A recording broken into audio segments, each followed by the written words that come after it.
Hey guys, Bradley tuning in, coming at you with another video. Now, if you have money, put it to work. But if you don't, today I want to show you a really cool way to take $3,000 and make a 400% return in 12 months. I want to also show you how to set it up step by step and some of the major risks and pitfalls to keep in mind. But before I get started, my name is Bradley Watson. I do videos like this all the time to keep you up to date in the latest tips and tricks here in the GTA real estate market. Today I want to share with you how to make money without ever owning the property itself. Before I get into some of the risks and really looking into how this would work here in Ontario, I want to share with you what the opportunity is. Check out this chart.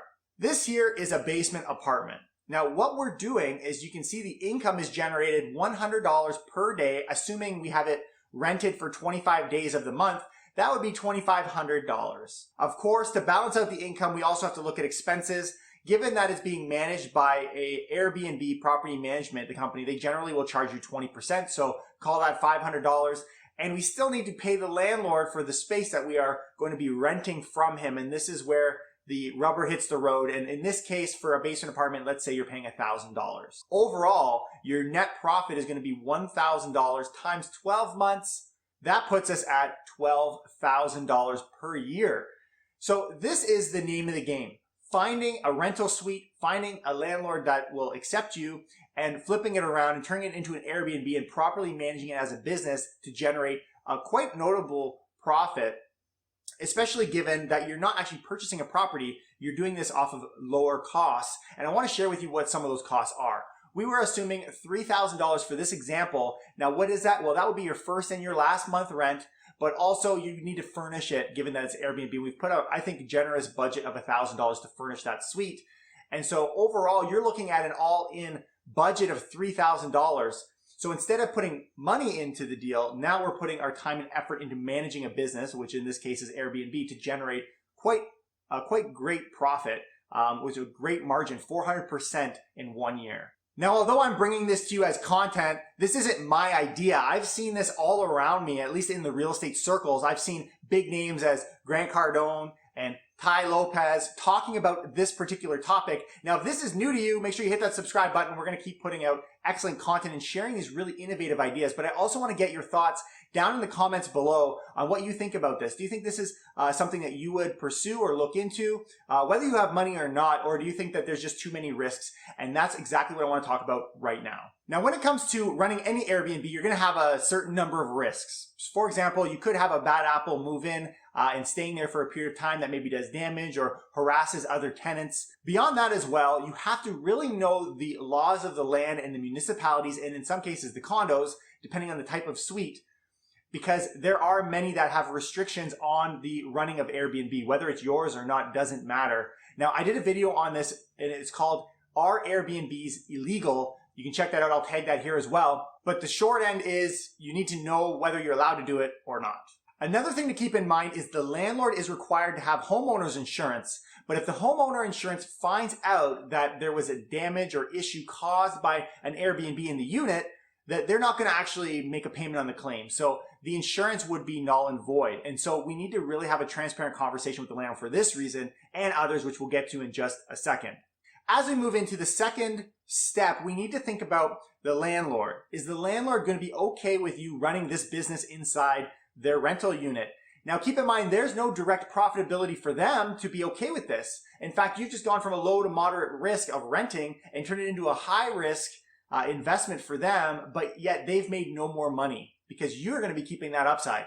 And so there becomes this bit of a challenge in getting them to agree. I want to share with you a chart. Now, I'm not going to leave it up for too long because it is quite long, but if you want to pause this video, you can actually read it a little bit more. Here it is. These are some of the ideas that come from learnbnb.com, and there are certain things you have to consider when you're making an offer to the landlord to have them use their space for this Airbnb venture. Those are some of the major roadblocks that I see that you're going to need to overcome with the landlord, and mastering that is the name of the game. Keep in mind, there's going to be a steady turnover of strangers in this individual's home, and they're going to be looking straight at you and evaluating you on your ability to make the payment in the event that this business doesn't work, if they even do accept it. So you need to be still in quite a strong financial position as far as your credit goes and your ability to make rent payments. Now, let me ask those of you who are landlords, there's a bunch of investors watching this content. Is this something that you would be okay with happening in your rental suite? knowing all of these things, maybe you've got someone who's been successful in doing this over and over. Is this something that you would ever consider? And if so, or if not, why not? And what would it take for that to happen? Step 3 is we need to understand the laws as far as what's allowed for renting. Now, I did a little bit of homework. I did some digging. I actually went to the point of calling the landlord-tenant board to get this information. I want to share with you what I'm seeing in the standard lease agreement here in Ontario. Section 14 talks about how you're allowed to sublet the property, assuming you have consent of the landlord, which is the key thing here. But then it goes on to say there's, in the general information section of this document, more information. So we jump down there and we can see it says a tenant who sublets a rental unit cannot charge a higher rent than the landlord does for the rental unit.